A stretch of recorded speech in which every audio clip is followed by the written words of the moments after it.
মা জননী, মা জননী, কারণ মায়ের নাভির সাথে আমার বডিটার আল্লাহর যাঁচ করার কারণে মার বডির, মার রক্ত থেকে আমার রক্ত হলো, মার শরীর থেকে আমার শরীর হলো, মার দেহ থেকে আমার দেহ হলো, মার পুষ্টি থেকে আমার পুষ্টি হওয়ার কারণে মায়ের শরীর থেকে আমার শরীর যখন গঠন হলো, আমি মাকে ভুলে গেল, মা আমাকে ভুলতে পারে না, কারণ আমি মায়ের অংশ, আমার অংশ মা না। আমি মার অংশ, আমার অংশ মা না, আমি মায়ের অংশ। মায়ের থেকে আমি হইছি, আমার থেকে মা হয় নাই। মায়ের থেকে আমি হওয়ার কারণে মা আমাকে ভুলতে পারে না। সন্তান নতুন বউ নিয়ে চলে যায়, কিন্তু মা ভুলতে পারে না।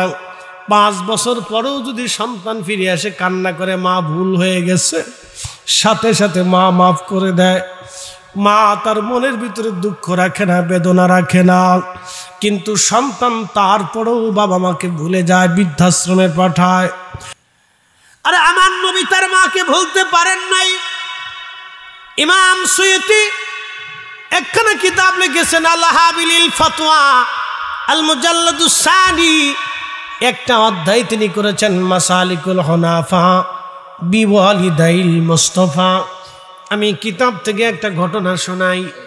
হযরতে আম্মা জান আয়েশা সিদ্দিকা রাদিয়াল্লাহু আনহা বলতেছেন, একদিন নবীজি হাজুন গোরস্থান, যদি কোনোদিন মক্কায় যান, আবু জাহেলের বাড়ি বর্তমান ল্যাট্রিন, জাবাল আবু কুবাইসের পাহাড়ের পাদদেশ দিয়ে, এইখান দিয়ে পিছন দিক দিয়ে যদি আপনি আগায় যান, তাহলে আপনি একটা মসজিদ পাবেন, মসজিদের নাম মসজিদে জিন। আর একটু যদি আগান, এখানে পাবেন হাজুন, বর্তমান নাম জান্নাতুল মুআল্লা, মুআল্লা গোরস্থান। এই গোরস্থানে আম্মাজান খাদিজা ঘুমিয়ে আছেন, যার নামে আজ মাদ্রাসা। তিনার নাম হযরত খাদিজাতুল কুবরা, ওনার লকব তাহেরা তাইয়্যিবা। উনি পবিত্র পবিত্রা নারী ছিলেন। একবার আওয়াজ তুলে জোরে বলা যাবে কি মারহাবা। পৃথিবীর কোন নারীর আগে তাহেরা তাইয়্যিবা শব্দ লেখা নাই, কিন্তু তিনি একমাত্র মহিষী নারী, আমাদের মা জননী খাদিজাতুল কুবরা তাহেরা, তাহেরা তাইয়্যিবা, তাহেরা তাইয়্যিবা। এ নারী জাতি, তোমাদেরকে আম্মাজান খাদিজাতুল কুবরার চরিত্র নেওয়া লাগবে। তাহেরা তাইয়্যিবা, তাহেরা তাইয়্যিবা। খুব মনোযোগ দিয়েন। হযরত আল্লাহর নবী ওই গোরস্থানের ভিতরে গেলেন। গোরস্থানের মধ্যে দাঁড়ায়া দাঁড়ায়া নবী কাঁদতেছিলেন। কান্নার আওয়াজে ফুফি ফুফি নবী কাঁদতেছিলেন। কান্নার আওয়াজে আল্লাহর হাবিবের শরীর, হাত পা মুবারক কাঁপতেছিল। আম্মা জান আয়েশা বলেন, দুনিয়ার মানুষ, আমি গাধার রশিখানা ধরে হাজুনের বাহিরে দাঁড়িয়েছিলাম। আল্লাহর নবীর কান্না দেখে আমিও কেঁদে ফেললাম। নবীও কাঁদে, আমি আয়েশাও কাঁদতে লাগলাম। আল্লাহর নবীও কান্দে, আমি আয়েশাও কাঁদতে লাগলাম। নবীর কান্না দেখি আমি আয়েশা সহ্য করতে পারতেছিলাম না। নবী কেন কান্না করে রে? কিছু সময় পরে দেখি রহমতের নবী মুস্কি মুস্কি আসে, হেসে হেসে হাজুন থেকে নবীজি বের হয়ে আসতেছিলেন।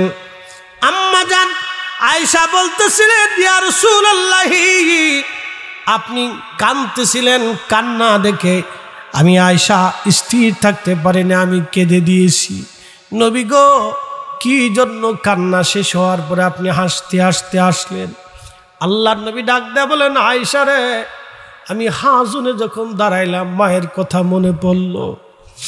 মার কথা মনে পড়ে, আমি নবীজি মার কথা মনে করে করে আল্লাহর দরবারে কাঁদতে লাগলাম।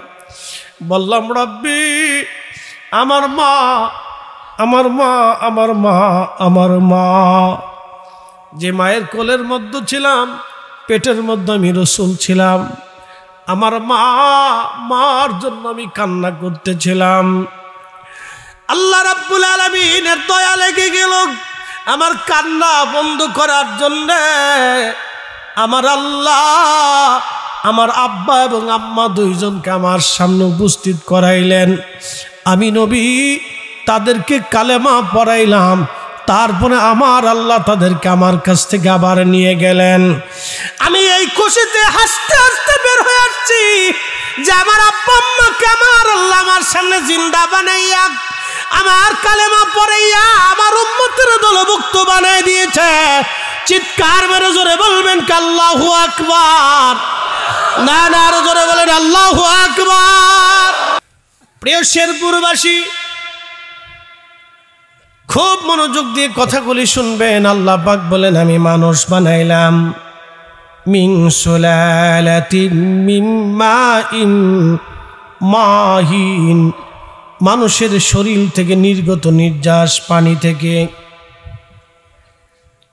পুরুষের পৃষ্ঠদেশ, নারীর বক্ষদেশ থেকে পানিটা নির্যাস হয়ে মায়ের রেহেমে নিরাপদ আধারে জরায়ুর ভিতরে আল্লাহ পাক আমাকে আপনাকে প্রথম, আল্লাহু আকবার, প্রথম 40 দিন পর্যন্ত এই পানিটাকে আল্লাহ রিফাইন করতে থাকেন।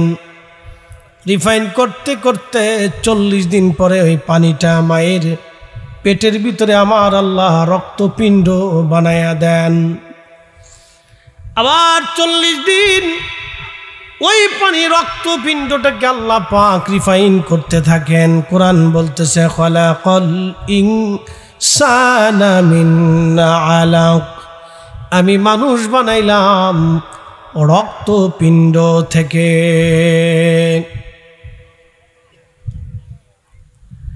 শেরপুরবাসী,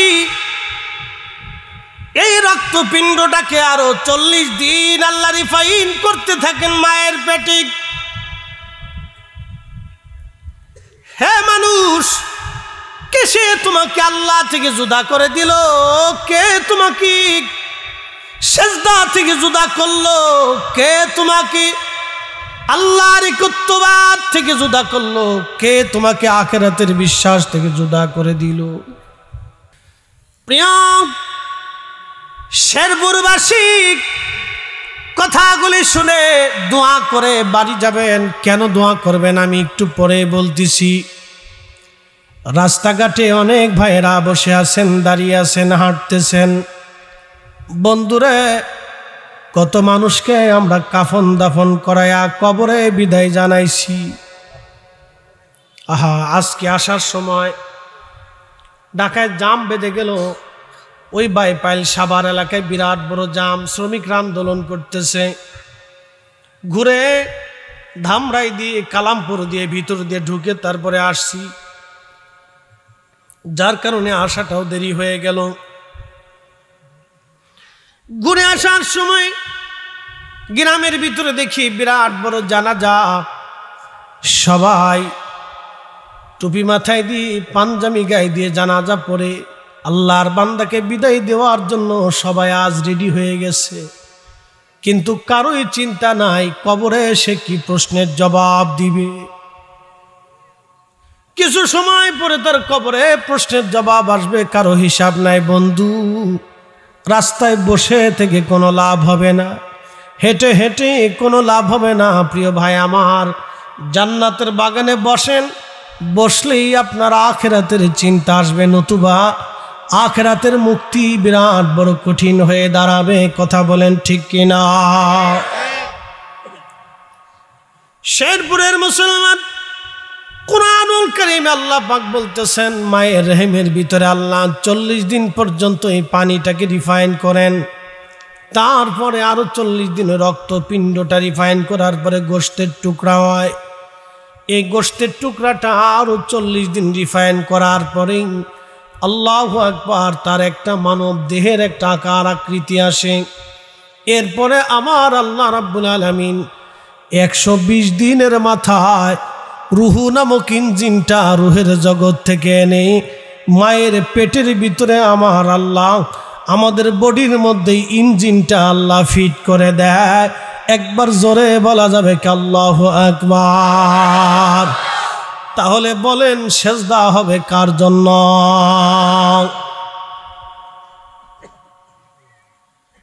কয়দিন আগে আপনারা দেখেছেন সারা দেশে পূজা হয়েছে, দুর্গা পূজা বলা হয় হিন্দুদের সনাতন ধর্মের সবচেয়ে বড় অনুষ্ঠান, যেটা শুনেছি বাংলাদেশে 30,000 প্রতিমা হয়েছে।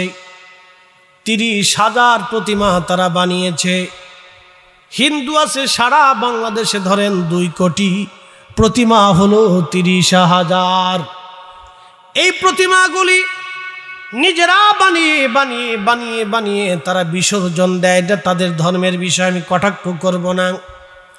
প্রতিমা বানায়া এরপরে তারা বিসর্জন দেয়। কেউ পুকুরের মধ্যে চুবায়, কেউ পানির মধ্যে চুবায়, কেউ নদীর মধ্যে ফেলে দিয়ে দেয়। কোটি কোটি টাকা খরচা করে যারা নদীর মধ্যে ফেলে দিতে পারে, আমরা মুসলমান মসজিদে 10 টাকা দেওয়ার সময় সিরা টাকা তালাশ করে। ওই মায়ের পেটের ভিতরে মা নাভির সাথে আল্লাহ রাব্বুল আলামিন আমাদের বডিটাকে অ্যাডজাস্ট করে দিলেন। মা খায় আমি খাই, মা ঘুমায় আমি ঘুমাই। কথা বুঝে যাবেন, মা খায় আমি খাই, মা ঘুমায় আমি ঘুমাই। আজকে একটা সূত্র বুঝে যাবেন, মা খায় আমি খাই, মা ঘুমায় আমি ঘুমাই। মা নামাজ পড়লে আমার নামাজ হয়, মা জিকির করলে আমার জিকির হয়, কারণ মায়ের নাভির সাথে আমার অ্যাডজাস্ট হয়ে গেল। ডাক্তার বলে দিল, রোগীকে গাইনি বিশেষজ্ঞ মহিলা ডাক্তার মাকে ডেকে নিয়ে বলল, বোন আমার, আপনাকে মাছ খেতে হবে, আপনাকে ছোট মাছ খেতে হবে, সবজি খেতে হবে, দুধ খেতে হবে, ডিম খেতে হবে, পুষ্টিকর খাবার আপনাকে খেতে হবে।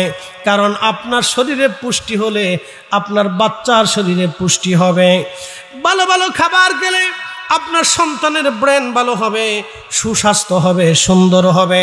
এই জন্য দুধ খাওয়া লাগবে, ডিম খাওয়া লাগবে, খেজুর খাওয়া লাগবে। আল্লাহর নবী বললেন, উম্মত তোমরা তোমাদের গর্ভবতী নারীদেরকে খেজুর খাওয়াও, কারণ খেজুর আল্লাহর জান্নাতের ফল। একবার জোরে বলবেন কি মারহাবা। আর আমার দেশের বেডিরা খায় ফুচকা, চটপটি, নাম দিছে বিসমিল্লাহ চটপটি হাউস। চটপটির দোকানদারের কাছে গেলে ভাবি আইসি দারুণ চটপটি খাবাইছি, ও খুশি। এইভাবেই নাসিক কারাত। ওই সময় নারী যদি কোরআন শরীফ তেলাওয়াত করত, ওই ছেলেটা কোরআনের প্রতি তার ভক্তি হতো। ওই সময় মহিলা যদি দুরূদ শরীফ পড়ত, ওই ছেলেটা রাসূলের প্রতি মোহাব্বত বাড়ত। মহিলা যদি নামাজ পড়ত, তাহলে বাচ্চাটা মায়ের পেটের ভিতরে নামাজি হতো। যেমন হুজুর গাউসে পাক মহিউদ্দিন আব্দুল কাদের জিলানী 18 পারা কোরআন শরীফ মুখস্থ করে দুনিয়াতে এসেছিলেন। কেউ বিশ্বাস করলেও করতে পারেন, না করলেও না করতে পারেন, ও সাতা কিছু আসে যায় না। এগুলি সব আল্লাহর কুদরত, আল্লাহর কুদরত। কারণ তার মায়ের পেটের ভিতরে সন্তানকে নিয়ে তিনি এমনভাবেই কোরআন পড়তেন, কারণ তার মা ছিল হাসানি, বাবা ছিল হুসাইনি। হাসানি হুসাইনি রক্তের মাধ্যমে আল্লাহর একজন মহান ওলি দুনিয়াতে এসেছিলেন। আবার একটা কথা মনে রাখবেন, এই হাসানি হুসাইনি রক্তের মাধ্যমে পৃথিবীতে আরেকজন সন্তান কিয়ামতের আগে জন্ম হবে, তার নাম মুহাম্মদ, বাবার নাম আব্দুল্লাহ, তার পরিচয় হবে ইমাম মাহাদি, মাহাদি, মাহাদি। অতএব এই রক্তটাকে ছোট করে দেখার কোনো সুযোগ নাই। হযরত হুজুর গাউসে পাক 18 পারা মুখস্থ করে আসলেন, কারণ তার মা তাকে পেটে ধারণ করে প্রতিনিয়ত কোরআন পড়তেন। ওই কোরআন পড়ার কারণে আল্লাহ তাকে কোরআনের হাফেজ বানায় দুনিয়াতে পাঠাইছেন। একবার জোরে বলা যাবে কি আল্লাহু আকবার? নারা হাত উঁচা করে বলেন আল্লাহু আকবার। তাহলে আমাদের নারীদেরকে গর্ভবতী হওয়ার পরে শুধু ভালো খাবার দেওয়া যাবে না, নামাজি বানাইতে হবে, পর্দানিসীন বানাইতে হবে, জিকির করনেওয়ালা বানাইতে হবে, দুরূদ পড়নেওয়ালা বানাইতে হবে, তখন তার পর্দা করাইতে হবে। এক কথা কম জোরে বলেন, একসাথে পড়েন, লা হাওলা লা হাওলা ওয়ালা কুওয়াতা ইল্লা বিল্লাহ। বন্ধু আমার, মায়ের রেহেমের ভিতরে সন্তান মার অনেক কষ্ট হয় ব্যথার কারণে, প্রসব ব্যথা বেদনার কারণে মা মনে হয় পৃথিবী থেকে সে বিদায় হয়ে যাবে। কত কঠিন আহার। এই জন্য আল্লাহ বলেন আনিশকুরলি ওয়ালি ওয়ালিদাইক, বান্দা তুমি আমার শুকর করবে, বাবা মার প্রতি কৃতজ্ঞ হবে। মাঝে মধ্যে দেখবেন ডিসকভারি চ্যানেল বলে হুজুর টেলিভিশন দেখতে বলেন কেন? আমি নাচ গান দেখতে বলতেছি না, একটা চ্যানেল আছে ডিসকভারি, আমি আগে খুব দেখতাম। বলে হুজুর কারণ কি? এখানে পশু পাখি মরুভূমি আল্লাহর সৃষ্টির বৈচিত্র্যময় জীবন নিয়ে দেখানো হতো। মাঝে মধ্যে দেখবেন হরিণ, বাঘে, মহিষ দাবুর দিয়েছে, পাল হাজার হাজার মহিষ দৌড়ায়, কিন্তু মা মহিষটা বাচ্চাকে বাঁচানোর জন্য সব মহিষ চলে গেল, মা মহিষটা যায় না। সন্তানটাকে বাঁচানোর জন্য মা বাঘের সাথে মারামারি করতে থাকে। শেষ পর্যন্ত মা মহিষটাও জীবন দিয়ে দিল, এর নাম মা। বন্ধু আমার, শেরপুরবাসী মা কি জিনিস এটা বোঝানোর জন্য আমি পর্যন্ত নিয়ে নিলাম। নবীজি হাজুনে কেঁদে কেঁদে মার জন্য বুক ভাষায় কাঁদতেছিলেন। আল্লাহর নবী রহমতের নবী নিজের মাকে ভুলে যান নাই। যুবকরে একটা ঘটনা শোনাবো। বিশ্ববিখ্যাত একজন আল্লাহর ওলি ছিলেন, তার নাম মালিক ইবনে দিনার। যারা অলিতে বিশ্বাসী আপনারা জানেন, অলি ছাড়া এই দেশে ইসলাম আমরা পাই নাই। আল্লাহর প্রকৃত অলিদের মাধ্যমে আমরা ইসলাম পেয়েছি। চির সত্য কথা, শুধু বাংলাদেশে না, ভারতে না, পাকিস্তানে না, আফগানিস্তানে না, ইউরোপে যদি দেখেন, আমেরিকাতে যদি দেখেন, চীনে যদি দেখেন, আফ্রিকাতে দেখেন, আল্লাহর বহু বড় বড় অলিরা কুতুবরা জমিন ঘুরে ঘুরে বিনামূল্যে আল্লাহর দামাত দিয়েছেন। আজকে আপনারা আমাকে এখানে এনেছেন, কিছু হাদিয়া দিবেন, সুন্দর করে মন সাজাইলেন, মাইক আনলেন, পোস্টারিং করলেন, দাওয়াত করলেন। কিন্তু এমন দিন ছিল অলিরা এই জমিনে কালেমার দাওয়াত ঘুরে ঘুরে ঘুরে ঘুরে দিয়েছে। কোনোদিন খাবার খাইছে, কোনোদিন খায় নাই। আহা, শত্রুর মুখামুখি দাঁড়ায়া কালেমার দাওয়াত তারা দিয়েছেন। আল্লাহর জমিনে কালেমার পতাকা তারাই উড়িয়ে গেছেন। কথা বলেন ঠিক না বেটে? বিনামূল্যে নিঃস্বার্থভাবে জমিনে রক্ত ঝরিয়ে কালেমার পতাকা তারা উড়িয়ে গেছেন। শুধু খানকার পীর ছিলেন না, তসবিহ হাতে নেন নাই, তলোয়ার হাতেও নিয়েছিলেন। শাহাদাতের অমীয় সুধা পান করে তারা এই জমিনে কালেমার দাওয়াত দিয়েছেন। এই জন্য কথা মনে রাখবেন, আহা, শাহাদাত বড় অমীয় জিনিস। এই জন্য আপনি যদি দেখেন ফিলিস্তিনের মুসলমানেরা আজকে তারা শাহাদাতের পেয়ালা নিচ্ছে, শহীদ হচ্ছে, কিন্তু জালেম ইহুদি দাজ্জালের সৈনিকদের সামনে তারা মাথা নত করে নাই, এখনো তারা মাথা উঁচু করে বেঁচে আছে। কথা বলেন ঠিক কিনা?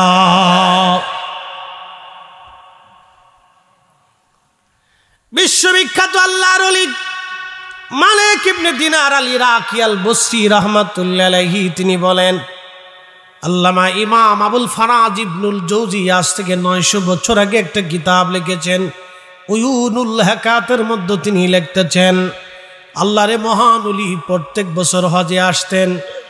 হজে আসার পরে তিনি হজ আদায় করতেন। হজ আদায় করার পরে তিনি আল্লাহর দরবারে দোয়া করতেন, আল্লাহ হজ হলো কি হলো না দয়া করে আপনি বলে দেন।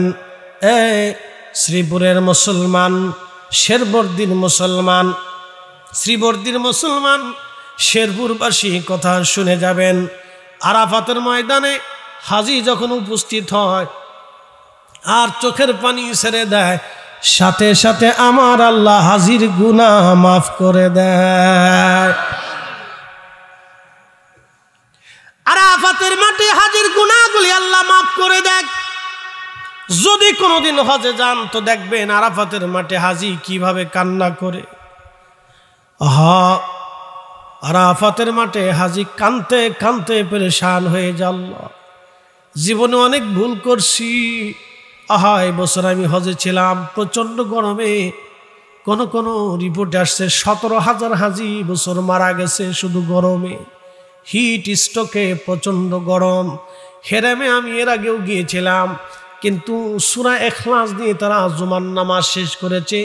এত প্রচণ্ড গরম, 5 মিনিটও থাকা যায় না গরমে, এত হিট, প্রচণ্ড তাপ।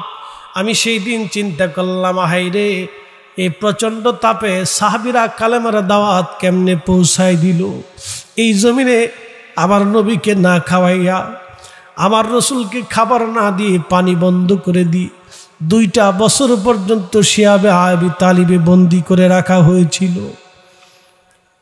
গাছের পাতা, শাল বাকলগুলি খেয়ে নবীজি জীবন ধারণ করেছিলেন, কত কষ্ট করেছিলেন।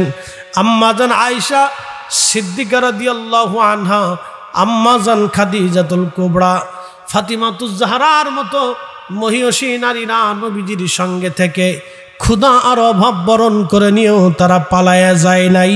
তারাই ছিল অরিজিনাল নবীর সঙ্গী, তারাই ছিল রাসূলুল্লাহর বিপদের সাথী। কথা বলেন ঠিক কিনা?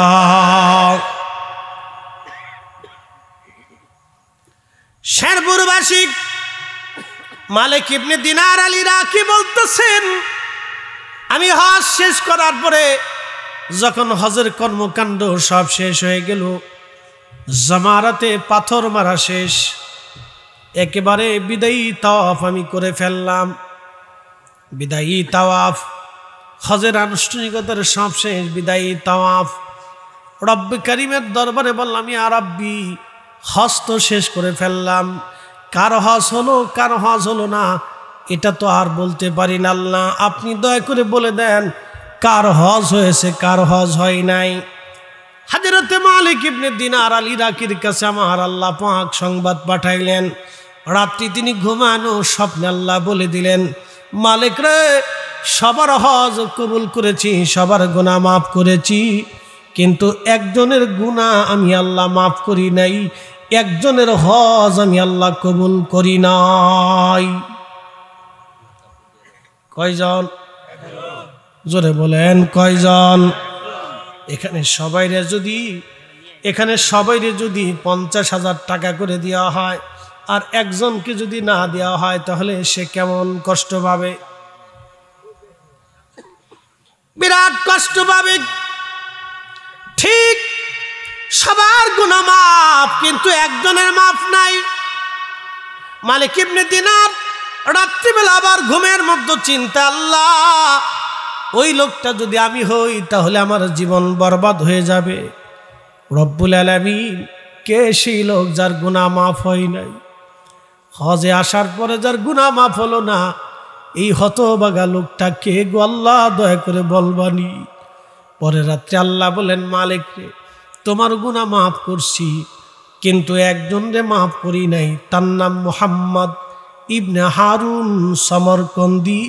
আমি তার গুনাহ মাফ করি নাই, তার হজ আমি আল্লাহ কবুল করি নাই। মালিক ইবনে দিনারের ঘুম ভেঙে গেল।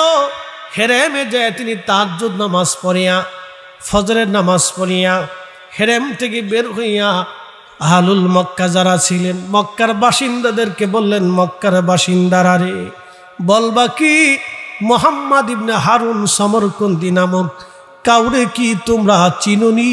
তার ঠিকানা তোমরা জানোনি? সব মক্কাবাসী বলল, হা, আমরা তারে চিনি। আজকে 40 বছর ধরে মাকাম ইব্রাহিমে সারা রাত্র নামাজ পড়ে আল্লাহর ইবাদতে রোনাজারিতে জিকিরে ফিকিরে কাটায় দেয়। 40 বছর ধরে সে ইবাদত করতেছে মাকাম ইব্রাহিমে। সে অনেক বড় বুজুর্গ, অনেক বড় আল্লাহওয়ালা। মালিক ইবনে দিনার চিন্তায় পড়ে গেলেন, হায় হায়, এত বড় আল্লাহওয়ালা কিন্তু হজ কবুল হয় নাই। আমার দিকে তাকান, আজকে বুঝে যাবেন মুসলমান কারে কয়। সারা রাত্র নামাজ পড়ছেন, ওযু নাই, নামাজ হবে? একসাথে বলেন, হবে? যদি আজকে ওয়াজ শুনে চিন্তা করলেন, ফরিদি হুজুরের ওয়াজ শুনলাম, তো আজকে আর বাদ যাবো না, মসজিদে কাটাবো। তো সুন্দর করে একবারে মসজিদে ঢুকছেন, যায় নামাজ একটা আনছেন, ফরিদ সাহেবের মতো মাথায় পাগড়ি বাঁধছেন, জুব্বা একটা গায়ে দিছেন, আতর টাতর লাগাইয়া সারা রাত মসজিদে নামাজ পড়লেন, কিন্তু অজু নাই। হবে? অজু ছাড়া যেমন নামাজ হয় না, সুদ ঘুষ খাইয়া অন্যের জমিয়ার টাকা মাইরে দিয়া নামাজে দাঁড়াইলেও নামাজ হয় না। এই কথা কর না কেন? কথা ক্লিয়ার না ভেজাল আছে? একবার ক্লিয়ার। ভেজাল আছে?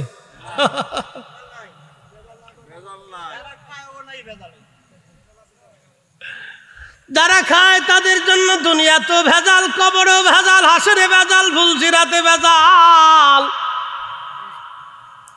যারা খায় না তারা হাসতে হাসতে আল্লাহর জান্নাত। একসাথে জোরে বলেন সুবহানাল্লাহ।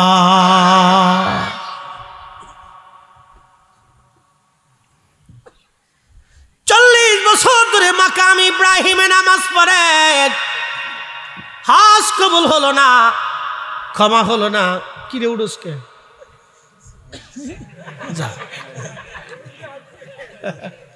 দেখছেন শিখে ফেলছে, ঠাস করে উঠে দিছে।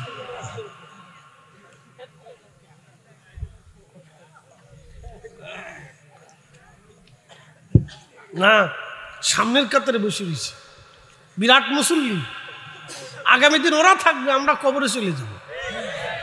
ওদেরকে দরকার সামনে, বাচ্চাদেরকে সামনে বসাইতে হবে, কাছে বসাইতে হবে। শোনেন, আমি একদিন সামনে বসে বসে ওয়াজ শুনতাম। জীবনের লক্ষ্য উদ্দেশ্য যদি ঠিক না করেন তাহলে কিছু করতে পারবেন না। লক্ষ্য ঠিক রাখতে হবে, এটাকে বলে এম। সেনাবাহিনীর ট্রেনিং করা, যখন গুলি ছড়ে বলে এম ঠিক করো। এবার টার্গেট এমনভাবে করবা যে ট্রেগার টেনে দেবা, একবার ধুম, বাস জায়গা মতো বসান দিয়ে চলে যাবে। বুলেট একবারে সোজাসুজি চলবে, ডান বাম হবে না। এম ঠিক থাকতে হবে, নিজের জীবনের এম ঠিক থাকতে হবে। আমি কি করব, কি হতে চাই, কি কথা কর না কেন?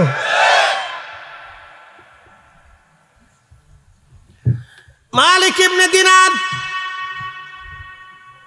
হ্যাঁ বাবা বসে পড়ো। মর্দে মুজাহিদ, ঠিক আছে, বডিও ঠিক আছে।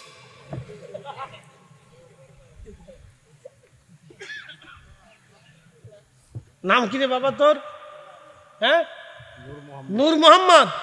বিরাট বীর শ্রেষ্ঠ, তুই বীর শ্রেষ্ঠ নূর মোহাম্মদ। যা একসাথে কর না, মারহাবা। খুব মনোযোগ দিয়ে 40 কত বছর, কত বছর কোন জায়গায় নামাজ পড়ে? মাকামে ইব্রাহিমে, যেখানে নামাজ পড়লেই কবুল হয়, যেখানে দোয়া করলেই মাফ হয়ে যায়, যেখানে কানলি আল্লাহ ক্ষমা করে দেয়, সেইখানে 40 বছর ধরে কাঁদতেছে কিন্তু কবুল হয় না। লোকেরা বলল, হুজুর রাতে পাবেন মাকামে ইব্রাহিমে, দিনের বেলা পাবেন মক্কার বিরান ভূমি। একটা গাছ আছে, এই গাছের নিচে সারা রাত মুহাম্মদ ইবনে হারুন নামাজ পড়েন, সারাদিন ওইখানে ইবাদত করে কাটায়। আপনি দিনে ওইখানে পাবেন, রাতে মাকাম ইব্রাহিমে পাবেন। আল্লাহর ওলি মালিক ইবনে দিনার হেঁটে হেঁটে বিরান ভূমিতে যায়, দেখলেন হ্যাঁ গাছের নিচে একজন বান্দা, একটা হাত নাই, দাঁড়ায় দাঁড়ায় খুব ধীর স্থির ভাবে নামাজ পড়তেছে। আমরা তো নামাজ পড়ি ঠুকুরু ঠুকুরু ঠুকুরু ঠুকুরু নামাজ, নামাজে গেলে মনে হয় বিরাট বড় জ্বালা বাজছে, আমরা কামলা দেওয়ার জন্য মনে হয় নামাজ আইসি, কত তাড়াতাড়ি নামাজ পড়তে পারি। ঠুকুরু ঠুকুরু ঠুকুরু ঠুকুরু নামাজ, এই ঠুকুরু ঠুকুরু নামাজের 4 পয়সা মূল্য না। নামাজ পড়তে হবে ধীর স্থির ভাবে। আল্লাহকে সন্তুষ্ট করার জন্য আপনি এমন ভাবে দাঁড়াবেন যে আপনি আসামি, আপনি পাপী, আপনি আসামি, আপনি আল্লাহর আসামি, আপনি গোলাম, আপনি মনিবের সামনে দাঁড়িয়েছেন, আপনি প্রজা, আপনি মহারাজার সামনে দাঁড়িয়েছেন, যিনি রাজার রাজা, যিনি সম্রাটের সম্রাট, যিনি তামাম মুলকের বাদশা, তিনি সেই বাদশার সামনে আপনি দাঁড়িয়েছেন। বিনয়ের সাথে আপনাকে দাঁড়াইতে হবে। কিসের সাথে? বিনয়ের সাথে আপনাকে দাঁড়াইতে। আর আমরা নামাজ পড়ি ঠুকুর ঠুকুর ঠুকুর ঠুকুর ঠুকুর, কে কত তাড়াতাড়ি করতে পারে বাপরে বাপ। আর জুমার নামাজ শেষ হইলে তো মসজিদে মুসল্লি থাকে না, ও সালাম ফিরে মসজিদে ধুম ধুম ধুম ধুম ধুম ধুম আওয়াজ হয়, কিরে মুসল্লি চলে দিতেছে। হ্যাঁ, ধুম ধুম ধুম ধুম ধুম ধুম, কে কার আগে মসজিদ থেকে বেরোতে পারে। আমার দেশের নামাজ বিভিন্ন কোয়ালিটির নামাজ। এক নামাজ সামাজিক নামাজ, আর এক নামাজ বিয়ে নামাজ, আর এক নামাজ ঠেলার নামাজ, আর এক নামাজ বিপদের নামাজ, আর এক নামাজ নির্বাচনের নামাজ। নির্বাচন আসলে দেখবেন নামাজের হিরিক পড়ে গেছে। জোরে কর, বিরাট নামাজ, মুইতেও পানি লাগে। হ্যাঁ, নামাজি ধরে গেছে, নামাজি ধরে চিন্তা করতেছে কোন ফাড়া গেলে ভোট পাওয়া যাবে, কার কাছ থেকে ভোট নেবো, কার কারে বুঝাবো, কোন জায়গায় যাবো, কোন জায়গায় ওদিক দিয়ে ইমাম সাহেব কিন্তু করতে, কিন্তু নির্বাচনে হিসাব করতেছে। উচিত কথার বাদ নাই ভাই। এই নামাজ দিয়ে আল্লাহকে পাওয়ার কোনো রাস্তা নাই, কোনো রাস্তা নাই। বহুদিন পরে বিয়ে বাড়ি গেছে, বিয়ে ও আসেন নামাজে যাই, বিয়ে চিন্তা করে যদি না যাই তো কি করবে, ঠেলাই পড়ে বিয়ের পিছিয়ে পিছিয়ে কোনো রকম গেছে, এটা নাম দিয়েছে বিয়ে নামাজ। কি কথা কর না, এটার নাম কি? বিয়ে নামাজ। ঠেলাই পড়িয়ে বিয়ের ঠেলাই পড়ে নামাজে গেছে, শয়তান হাসে উরে চাচা।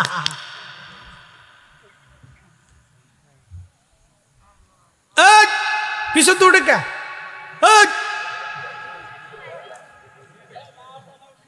হেরু খালি আঙ্গুল উঁচা করে সব চালাক হয়ে গেছে। একসাথে ধরে বলেন তো আল্লাহু আকবার। বেশি রাত্র করব না, আমি আপনাদেরকে নিয়ে দীর্ঘ সময় দেব না, একটু ঘটনাটা শেষ করে আপনাদেরকে নিয়ে দোয়া করতে চাই। মালিক ইবনে দিনার আল ইরাকি বসরি তিনি যায় দেখেন গাছের নিচে আল্লাহর বান্দা নামাজ পড়ে, সালাম দিলেন, আসসালামু আলাইকুম রাহমাতুল্লাহ, সালাম দিয়ে তিনি বসে গেলেন। মালিক মুহাম্মদ ইবনে হারুন সমরকন্দি নামাজ শেষ করার পরে তিনি সালাম ফিরাইয়া তিনি উত্তর দিলেন, ওয়ালাইকুম আসসালাম রাহমাতুল্লাহি ওয়া বারাকাতুহু। আল্লাহর বান্দা পরিচয় কি, কি জন্য আপনি মিসকিনের কাছে আসছেন? বলে আপনার নাম কি? মুহাম্মদ ইবনে হারুন সমরকন্দি। বলে হ্যাঁ। বলে আপনার পরিচয় কি? বলে আমার নাম মালিক ইবনে দিনার আল ইরাকি আল বসরি। বলতেছে হুজুর আমি আপনাকে চিনছি, আপনি ইরাকের অনেক বড় জাহিদ, অনেক বড় আবিদ, আপনি এই জমানার মস্ত বড় আল্লাহর ওলি, আপনাকে আর পরিচয় দিতে হবে না, আমি চিনছি। তবে হুজুর কি জন্য আপনি অধমের কাছে আসছেন? বলে আল্লাহর বান্দা আজকে 2 রাত ভরে আল্লাহর দরবারে কথা হচ্ছে আমার, আল্লাহ আমারে জানাইছে এই বছর সমস্ত হাজিদের গুনাহ মাফ হয়েছে, সবার হজ কবুল হয়েছে, কিন্তু তোমার গুনাহ মাফ হয় নাই, তোমার হজ কবুল হয় নাই। মুহাম্মদ ইবনে হারুন সমরকন্দি চোখের পানি ছেড়ে দিয়ে কেঁদে বলল, হুজুর সর্বনাশের কথা শুধু এইবার না, এবার দিয়ে 40 বছর ধরে আমি শুনতেছি, প্রত্যেক বছর হাঁস শেষ হয় একজন করে আল্লাহর ওলি আসে, আবদাল আসে, আমারে সংবাদ দিয়ে যায় সবাই আল্লাহ মাফ করছে কিন্তু আমারে মাফ করে নাই। সবার হজ কবুল হয়েছে রে, আমার হজ কবুল হয় নাই। সবার ক্ষমা হয় কিন্তু আমার ক্ষমা হয় না, সবার মাফ হয় কিন্তু আমার মাফ হয় না। হুজুর 40তম বছরে আজ আপনি বলে গেলেন, 40 বছর ধরে 40 জন আল্লাহর ওলি আমাকে বলে গেছে সবার মাফ হয় কিন্তু আমার মাফ হয় না।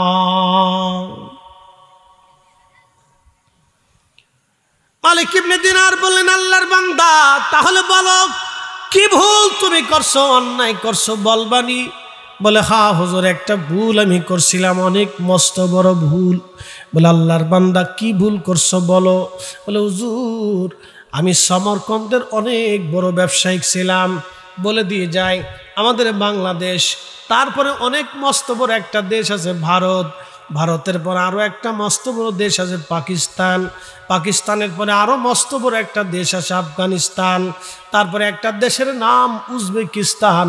এই উজবেকিস্তানের বুখারা একটা শহর আছে, এই বুখারা থেকে 3 মাইল দূরে আর একটা শহর আছে, এই শহরের নাম হলো বাজান সমরকন্দ। যেমন জামালপুর থেকে শেরপুর 10-15 কিলোমিটার হবে, নাকি বলেন? কত কিলোমিটার? হ্যাঁ, 8 কিলোমিটার। আচ্ছা ধরেন 30 কিলো ধরেন, 16 না? আমি তো, আমার এটা হিসাব আছে তো, আমি তো গাড়ি চালাই না, একটা মোটামুটি হিসাব আছে আর কি, 16-20 এরকমই ধরেন আর কি। তো বেশি দূরত্ব না, কিন্তু মোটরসাইকেল টান দিলে তো আধা ঘন্টার দরকার, হ্যাঁ এরকমই। তো 3 কিলোমিটার দূরত্ব, একটা এলাকা বুখার আর একটা সমরকন্দ। তো এই সমরকন্দে বাড়ি ছিল মুহাম্মদ ইবনে হারুন, সমরকন্দ উজবেকিস্তান। তিনি বলতেছেন আমি শহরের অনেক বড় ব্যবসায়ী ছিলাম, তৎকালীন সময়ে আমার 7,000 স্বর্ণ মুদ্রা ছিল, বর্তমান সময়ে হাজার হাজার কোটি টাকা হবে। মুহাম্মদ ইবনে হারুন সমরকন্দি রাহমাতুল্লাহ আলাইহি তিনি বলতেছেন 8,000 স্বর্ণ মুদ্রা, অনেক বড় ধনী, 12 জন দাসীবাদী নিয়ে আমার বিরাট বড় জমিদারি ছিল। হুজুর আমি মধু পাইছিলাম, নেশা করতাম আমি, নেশা। শাবানের শেষ রাত, রমজান আসবে, শাবানের শেষ রজনী, আমি এই শেষ রাত্রিবেলা আমি মধু পান করে বাড়ি আসলাম। বাড়ি আসার পরে আমার মা উনুনে চুলার পাশে বসে বসে রুটি বানাইতেছিলেন। বড় বড় চুলা, বড় বড় রুটি তারা বানায়, বড় বড় চুলা তাদের রুটি বানাচ্ছিলেন। কারণ আমাদের সংসার ছিল অনেক বড়, 12 জন দাসীবাদী দিয়ে আরো লোক লস্কর দিয়ে, কামলা সামলা কাজের লোক দিয়ে বিরাট। মা রুটি বানাচ্ছে, মদ পান করে আমি নেশাগ্রস্ত অবস্থায় আসলো, আমি মারে হাত দিয়ে থাপ্পড় মারতে লাগলাম, ঘুষি মারতে লাগলাম। আমার দেশে কত যুবক মাকে মারে, বাবাকে পিটায়, বাংলাদেশে আছে না নাই? হাজার হাজার সন্তান মাকে মারে, বাবাকে পিটায়, হাজার হাজার সন্তান মায়ের গায়ে আঘাত করে। আপনাদেরকে বলে দিলাম, যদি আপনাদের সমাজে এরকম ছেলে থাকে যারা মাকে মারে, বাবাকে আঘাত করে, ওরে সমাজ থেকে জুতা দিয়ে বাইরে গ্রাম থেকে বের করে দেবেন। এই কথা বলেন না কেন? জোরে বলেন। এগুলো নীরব জুলুম, আমার দেশে এগুলি নীরব জুলুম চলতেছে। সমাজ থেকে জুতা দিয়ে বাইরে গিয়া গ্রাম থেকে আলাদা করে দেবে। প্রিয় উপস্থিতি, ও সমাজের সার পোকা, কীট পোকা, ওই পোকা ও সমাজ ধ্বংস করবে, গ্রাম ধ্বংস করবে, এটা বেয়াদব। বন্ধু আমার সমরকন্দি বলতেছে, হুজুর আমি আমার মাকে মারতে লাগলাম, ঘুষি দিতে লাগলাম, মা আমার হাত ধরলেন, আমাকে আরো মারাগাম্বিত ভাবে বকাঝকা শুরু করলেন। মায়ের রাগ শুনিয়া আমার আরো জিদ চেতে গেল। হুজুর আমি আমার মাকে জাপটে ধরে নিয়ে আগুনের চুলার মধ্যে ফেলে দিলাম। হুজুর আমার স্ত্রী আমাকে ধাক্কায়া ঘরের মধ্যে নিয়ে ঘরের দরজা তালা মেরে দিলেন, ঘরের মধ্যে আমার আটকায় দিলেন। আল্লাহর ওলি আমি নেশাগ্র অবস্থায় ঘরের মধ্যে ঘুমিয়ে পড়লাম। সকাল হলো, ঘুম ভেঙে গেল আমার। ঘুম ভেঙে যাওয়ার পরে আমি দরজা খুলতে যাইয়া দেখি দরজা বাহির থেকে বন্ধ করা। স্ত্রীকে ডাক দিলাম, বিবি দরজা কেন লাগানো? স্ত্রী আমাকে কর্কশ ভাষায় বলল, তোমার মতো নাফরমানের সঙ্গে আমি সংসার আর করব না। যেই লোক তার নিজের মাকে চুলার মধ্যে আগুনের মধ্যে পোড়ায় মেরে ফেলে দেয়, তার সঙ্গে আমি আর সংসার করতে পারবো না। এত বড় নাফরমানের সঙ্গে ঘর সংসার করা যায় না। আমি বললাম, বিবি কি হয়েছে? বলে, গতকাল রাত্রিবেলা তুমি মদপায়ী অবস্থায়, নেশাগ্রস্ত অবস্থায় তুমি তোমার মাকে আগুনের চুলার মধ্যে পোড়ায় মারছো। বলে, হুজুর এই কথা শোনার পর আমি দরজা খুলে ভেঙ্গে বের হয়ে দৌড়ায় যায়, দেখি মার পুরা শরীর আগুনে পুড়ে কয়লার মতো হয়ে গেছে, একেবারে সারা শরীরটা পুড়ে পুড়ে কালা হয়ে গেছে। মাকে আমি নামাইলাম, আমি নামাইয়া চিন্তা করলাম সর্বনাশ, আমি কি করছি, আমার জীবনের কত বড় ভুল, কত বড় সর্বনাশ আমার জীবনে হয়ে গেল আজ। মালিক ইবনে দিনার বলতেছেন, লোকটা কাঁদার বলে, হুজুর আমি আমার মারে দাফন কাফন করলাম, দাফন কাফন করাইয়া আমি আমার স্ত্রী থেকে জুদা হয়ে গেলাম, তারে তালাক দিয়ে তারে বিদায় করে দিলাম। আমার 12 জন দাসী বাদী ছিল, আমি তাদেরকেও মুক্ত করে দিলাম, যদি আল্লাহ আমাকে মাফ করে দেয়। আমি আমার মায়েরে মারছি, যেই হাত দিয়ে মায়েরে ঘুষি মারছিলাম, থাপ্পড় মারছিলাম, আল্লাহ আমারে মাফ করবেলি। ক্ষমার আশায় 7000 স্বর্ণ মুদ্রা আল্লাহ রাস্তায় দান করে দিলাম, যদি আল্লাহ আমারে মাফ করে দেয়। হুজুর যদি আল্লাহ মাফ করে, আমার সমস্ত সম্পদগুলি আল্লাহ রাস্তায় দান করলাম, তারপরও আমার মন বলে প্রভু বুঝি আমার উপরে বেজার হয়ে আছে, আল্লাহ মাফ করে দেয়। যে হাত দিয়ে মাইরে মারছিলাম, আল্লাহর ওলি মালিক ইবনে দিনার, আপনি তাকায় দেখেন আমার ডান হাতটা কাটা, আমি বাম হাত দিয়ে কুড়াল দিয়ে নিজ হাতটাকে কোবায় কেটে ফেলে দিলাম। যেই হাত দিয়ে মাইরে মারছি, এই হাত আমি আর রাখবো না, আমি আমার ডান হাতটাকে কেটে একবারে আলাদা করে দিই, আমি হাত ফেলে দিলাম, যদি আল্লাহ মাফ করে। আল্লাহর ওলি গো, তারপরও মন বলে প্রভু আমাকে মাফ করে নাই। ক্ষমার আশায় সুদূর উজবেকিস্তানের সমরখন্দ থেকে রওনা দিয়ে আমি কাবায় আসছি। 40 বছর ধরে মাকামে ইব্রাহিমে কান্দি, 40 বছর ধরে খুদার ঘর ধরে কান্দি, যদি আল্লাহ মাফ করে। 40 বছরে 40 জন আবদাল এসে আমার সংবাদ দিয়ে যায়, সবার গুনাহ মাফ হয়, আমার গুনাহ মাফ হয় নাই। সবার ক্ষমা হয়, কিন্তু আমার আজ ক্ষমা হয় নাই।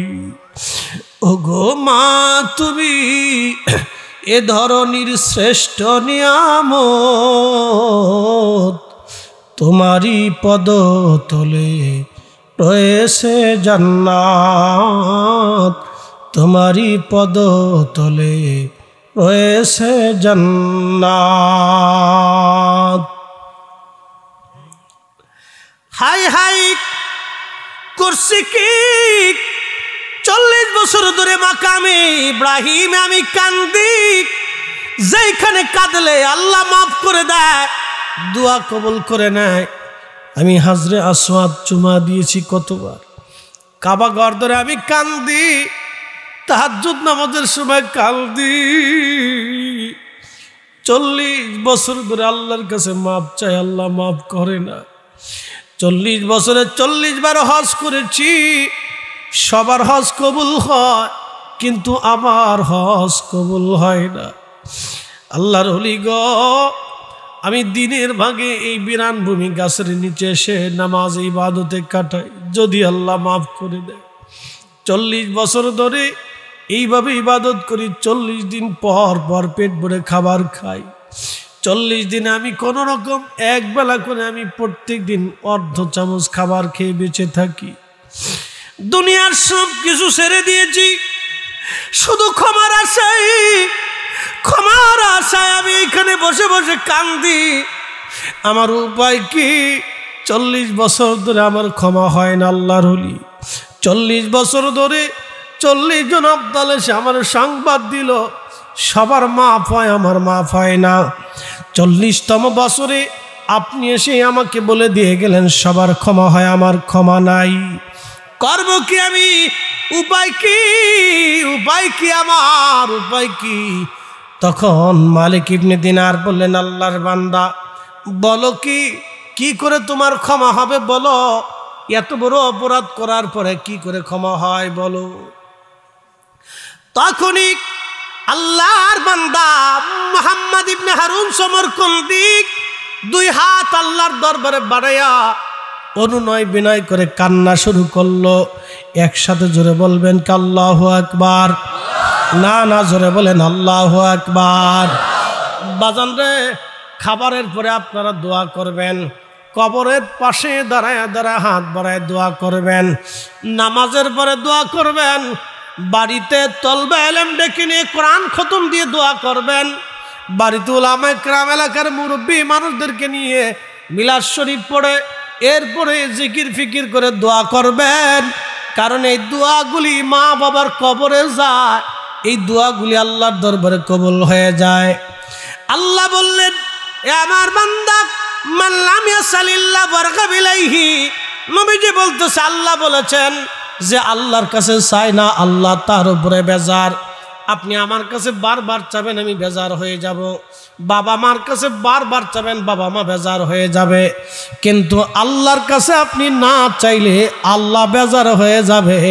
যার কাছে চাইলে খুশি হয়, আমরা সেই আল্লাহর কাছে চাইব। কথা কন না কেন, ঠিক কিনা? চাবো কার কাছে? জোরে বলেন, কার কাছে? আল্লাহর কাছে চাবো। ঠিক মুহাম্মদ ইবনে হারুন সমরকন্দি আল্লাহর দরবারে হাত বাড়াইয়া অনুনয় বিনয় করে বলি, ইয়া রাব্বি, বিপদ অপসরণকারী, মুসিবত দূরকারী আল্লাহ, আমি সমরকন্দি ছাড়া তোমার অনেক বান্দা আছে, কিন্তু তুমি ছাড়া আমার আর কোনো রব নাই। 40 বছর ধরে আমি ক্ষমা চাই মালিক, যদি রহমত থেকে তারাও এ বান্দা কোন জায়গায় যাবে আল্লাহ? এ বান্দা কোথায় যাবে?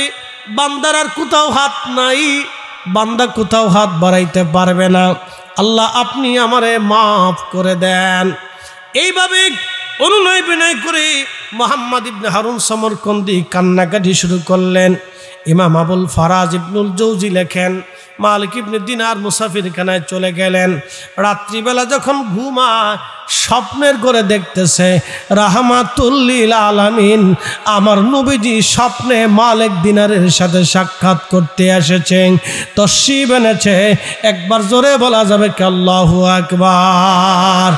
সহিহুল বুখারীর কিতাবুর রুজ্ঞের ভিতরে নবী বলেছেন, মান রাআনি ফিল মানামি ফাকাদ রাআল হক। যে আমাকে স্বপ্ন দেখেছে সে বাস্তবে আমি নবী দেখেছি।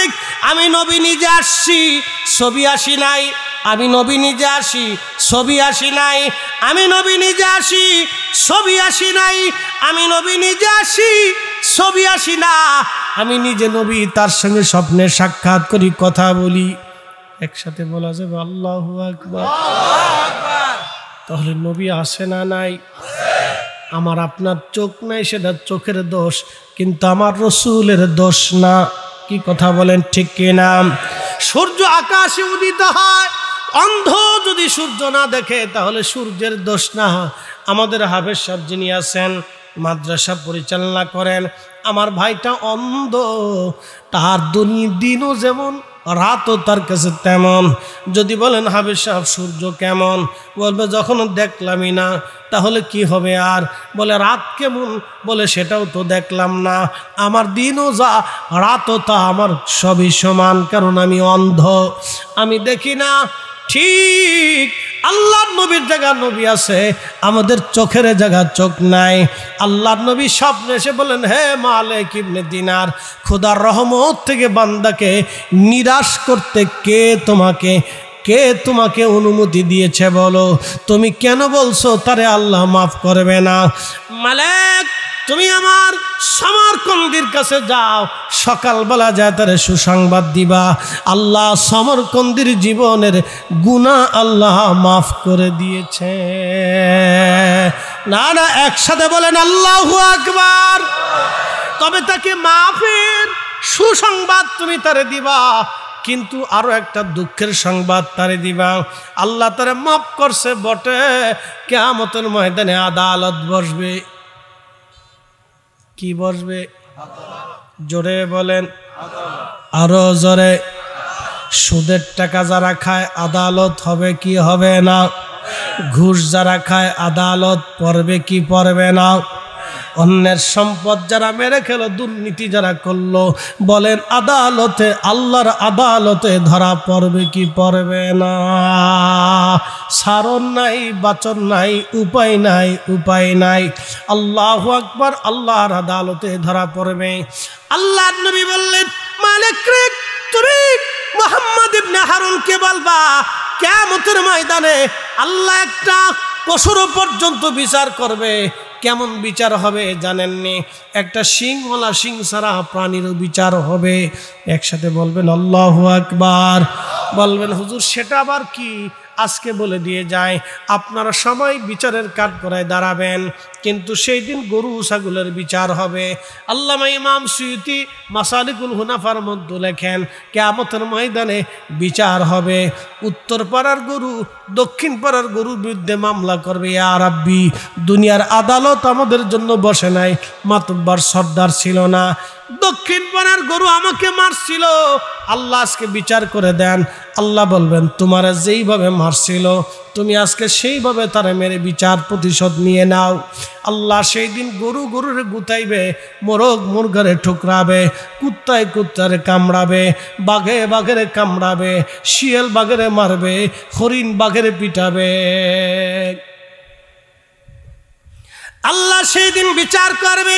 কিন্তু শুনে যান, বিচার করার পরে পশু পাখিরা সেই দিন মাটি হয়ে যাবে, তারা মাটির সাথে মিশে যাবে। আর নাফরমান যারা সেই দিন হাতের গোশত কামড়ায় কামড়ায় টেনে ছিঁড়ে ফেলবে, আর বলবে, ইয়া রাব্বি, মানুষ না হয়ে যদি গরু ছাগল হইতাম তাহলে কতই না উত্তম হতো। আমরা কেন মানুষ হইলাম? কেন মানুষ হইলাম? কেন মানুষ হইলাম? গরু ছাগল হইলে অন্তত আজকে মাটি হয়ে যেতে পারতাম। উপায় নাই রে, উপায় নাই রে, উপায় নাই, দয়াল নবীর চরণ বিনে উপায় নাই। ঠিক কিনা? দয়াল নবীর চরণ বিনে উপায় নাই। সেই কঠিন দিন আসবে, বড় ভয়াবহ দিন, বড় কঠিন। আল্লাহর নবী বললেন, মালিক, তারে আল্লাহ মাফ করছে, কিন্তু আল্লাহর আদালত বসবে কিয়ামতের ময়দানে। সমরকন্দির মা সন্তানের বিরুদ্ধে মামলা দায়ের করবে, আল্লাহ বিচারক, আর আসামি হবে মুহাম্মদ ইবনে হারুন সমরকন্দি। রে মালিক, তুমি যে বলবা আল্লাহর আদালত বসবে, সে আদালতে আল্লাহ রাব্বুল আলামিন সমরকন্দির মায়ের পক্ষে রায় দিবে, সমরকন্দির বিরুদ্ধে আল্লাহ রায় দিবে। তবে একটা বিচার কিয়ামতের ময়দানে সমরকন্দির হবে। কি বিচার হবে সেটা আমি পরে আপনাদেরকে বলতেছি, খুব মনোযোগ দিয়ে কথা শুনবেন। হাশারের মাঠে বিচার অবশ্যই হবে, অবশ্যই আল্লাহর আদালত বসবে। আমার রব বললেন, মালিক ইয়াউমিদ্দিন। বসেন, একটা লোক উঠবেন না, বসেন, দোয়া করে যাবেন। দোয়া ছাড়া গেলে বাবা মা কবর থেকে আপনার বিরুদ্ধে বদদোয়া করবে, কারণ এখানে উদ্দেশ্য হলো দোয়া। দোয়াই যদি না হয় তাহলে সর্বনাশ হয়ে গেল। আমি চুয়াডাঙ্গা গেছিলাম এক মাহফিলে ওয়াজ করার জন্য বহু বছর আগে। লোকেরা বলল, হুজুর আগামী বছর আবার আসবেন। আমি বললাম, না, আমার সময় হয় না। তখন পদ্মা সেতু ছিল না, এই ফেরি পার হয়ে যানজটে বিরাট কষ্ট করে যাওয়া লাগতো। আমি বললাম, না, অনেক বড় কষ্ট, আর আসা যাবে না। বলতেছে, হুজুর গত বছর এক হুজুর আনছিলাম, 3 দিন তফসির করছে, আর খালি বলছে বেদাত বেদাত। শেষ পর্যন্ত মাহফিলের লাস্টে দোয়াও করে নাই, বলে এটাও বেদাত। বলে, হুজুর আগামী বছর আপনি আসবেন, এই বছর আপনারা মাহফিল, আমরা মাহফিল করে তৃপ্তি পাইছি। এই বছর দোয়া হলো, গত বছরও দোয়া হয় নাই। আমি বললাম, না, আগামী বছর ওই হুজুরকে দাওয়াত দিবেন, সুন্দর করে 3 দিন তফসির করাবেন, লাস্টের দিন দুনিয়ার দোয়া খায়ের করবে না। শেষ পর্যন্ত গাড়িতে উঠাইয়া সুন্দর এক কাপ চা খাওয়াইয়া, ফল ফ্রুট খাওয়াইয়া, গাড়ির মধ্যে বসে লম্বা করে সালাম দিয়ে বলবেন, হুজুর আগামী বছরের জন্য প্রস্তুত থাকবেন, আগামী বছর আপনাকে আবার আসতে হবে, কিন্তু মামু দিবেন না। তো যখন হাদিয়া না দিবেন তখন সে এসে ডাক দিবে, সভাপতি সাহেব কোথায়, কোন জায়গায় আছেন, কি ব্যাপার, দাওয়াত আমারে কি দিছেন, গাড়ি খরচা টরচা কেন দিলেন না? তখন আপনারা বলবেন, হুজুর নবীজি কোনোদিন ওয়াজ করে টাকা নেয় নাই, সাহাবীরা ওয়াজ করে টাকা দেয় নাই, সাহাবীরা ওয়াজ করে টাকা নেয় নাই, আমরা মইরা যাব কিন্তু আপনারে টাকা দিয়ে বেদাত করব না। কথা কন না কে? দোয়ার দরকার আছে? কথা কন না কেন? দোয়ার দরকার। হাত উঁচু করে বলেন, দোয়া লাগবে, দোয়া লাগবে। তাহলে দোয়া করে যাবেন তো ইনশাল্লাহ। হাত উঁচা করেন, জোরে উষা করেন, জোরে উষা করেন, 10 মিনিট টাইম, বেশি না। হাত নামান, হাত নামান। তাহলে একটু তাকবীর দেন, নারে তাকবীর। মাদ্রাসাটা অনেক কষ্ট করে ভাই পরিচালনা করে, আমার এই ভাইটার অনেক কষ্ট হয়। খুব মনোযোগ দিবেন বাবাজি, দোয়াটা অনেক বড় দামি। শেষ সময় 2টা কথা শুনে দিয়ে যাই। বলেন, আল্লাহর হুকুম ছাড়া একটা ভাতের দানা আপনি আমি বেশি খাইতে পারবো? যারা আমাদের দেশ থেকে এই যে লক্ষ লক্ষ টাকা চুরি করিল, আচ্ছা বলেন তো আপনারা, এই প্রত্যেক দিন একটা হরিণ জবাই করেও যদি খাইতো তাও ওই টাকা শেষ হয় না। কিন্তু বরাতে নাই। জোরে খন, বরাতে নাই। আল্লাহর বিধানের বাহিরে এক টুকরাও খাওয়ার কোনো সুযোগ নাই। এই জন্য হালাল খান, কচু শাক দিয়ে খান, ডাল দিয়ে খান, শুধু ভাতটা দিয়ে খান, তাও হালাল খান। কি কথা কন না? কি খান? জোরে কর, জোরে জোরে জোরে জোরে। আমাদের রিজিক দেয় কে? সূর্যের আলো, বৃষ্টি, ফসল, মাছ, ফল। তো আল্লাহ যদি আমাদেরকে দেয়, তাহলে আমরা কি আল্লাহর জন্য কিছু দিতে পারবো না? এইবার আপনাদের দুর্বল দুর্বল লাগতেছে।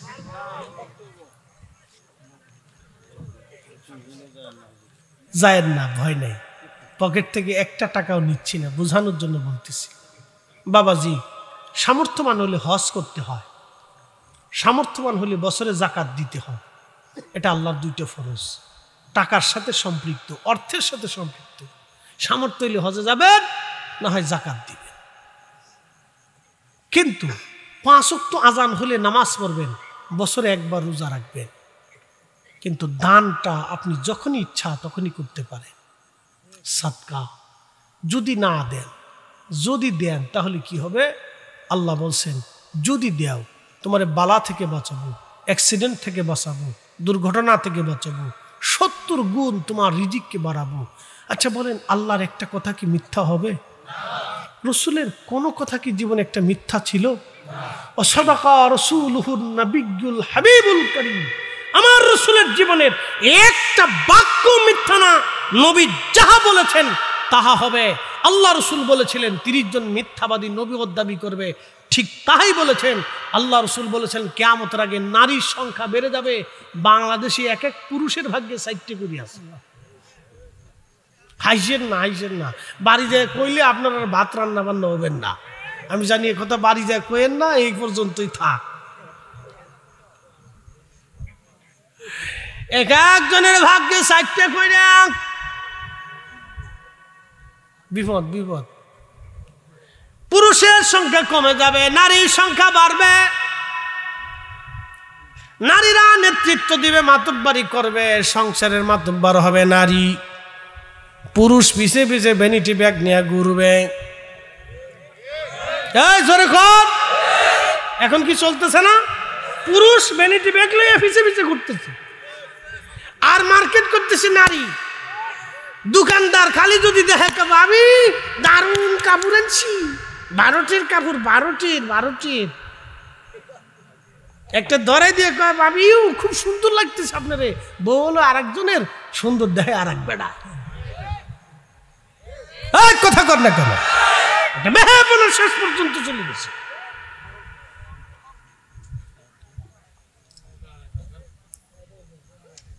উচিত কথা বললে তো বেডিরা আমার টিয়া দিবেন না, আর এক জ্বালা আছে।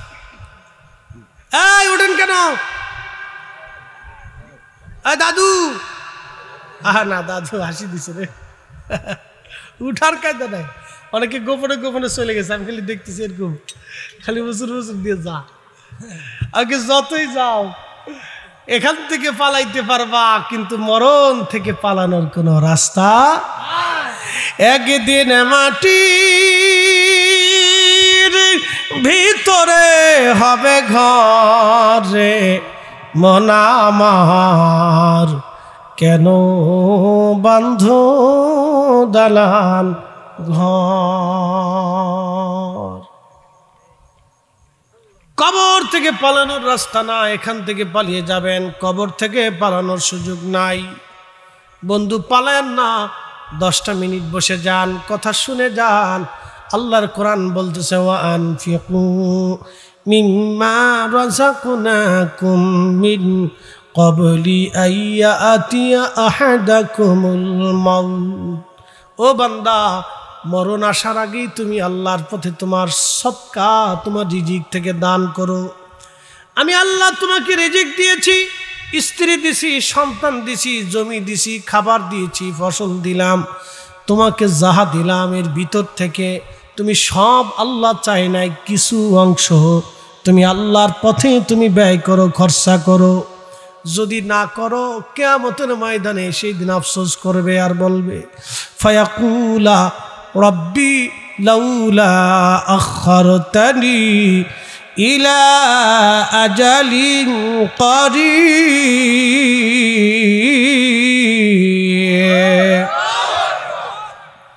আফসোস করে বলবে না আমাদেরকে আবার দুনিয়াতে পাঠান, আমরা বেশি বেশি করে সদকা দিব, বেশি বেশি করে দান করব।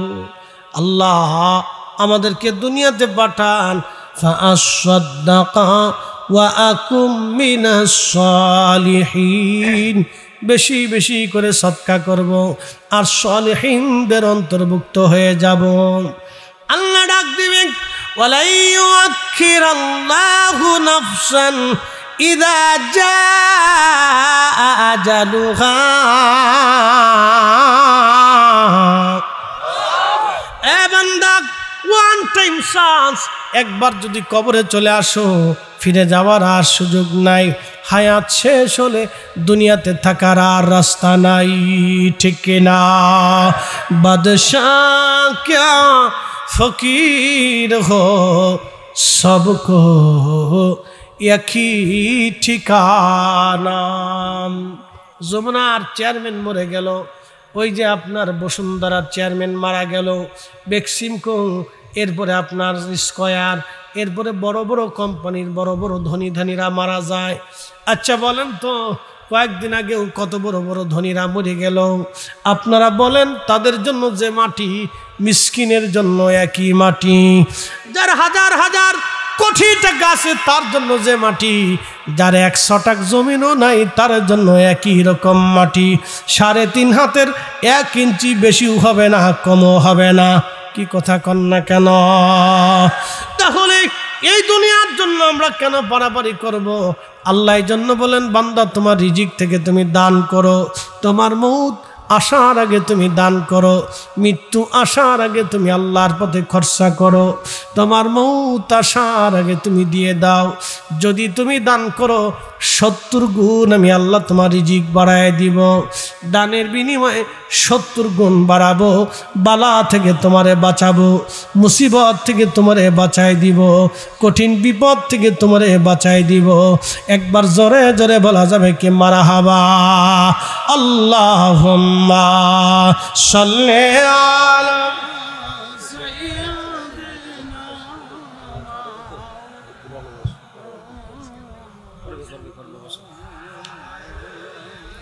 আলি সাইয়্যিদিনা।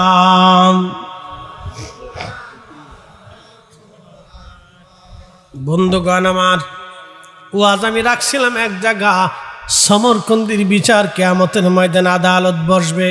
মনে আসেনি আপনাদের? এই ওয়াজে আমি যাব, কিন্তু ছোট্ট করে আপনারা বুঝাইলাম মরণ আসার আগে আপনি কিছু খরচা করবেন আল্লাহর পথে। মাত্র 5টা মিনিট সময়ের ভিতরে আমার ভাইরা অনেক কষ্ট করে প্রোগ্রামটা করেছেন। এমন একজন 10 জন ব্যক্তি যারা নবীর আশারে মুবাশশির সাহাবীকে ভালোবাসেন, হযরত আবু বকর, ওমর, উসমান, আলী, হযরত তালহা, জুবাইর, আব্দুর রহমান ইবনে আউফ, সাদ বিন আবি ওয়াক্কাস, আবু উবাইদা ইবনে জাররাহ, সাইদ ইবনে জুবাইর, এরকম 10 জন সাহাবী রিদওয়ানুল্লাহি তাআলা আলাইহিম আজমাইন, যাদের জন্য আল্লাহ জান্নাত দুনিয়ার থেকে সার্টিফিকেট দিয়েছিলেন। এই 10 জন সাহাবীর নামে 1000 টাকা করে, 10টা 1000 টাকা।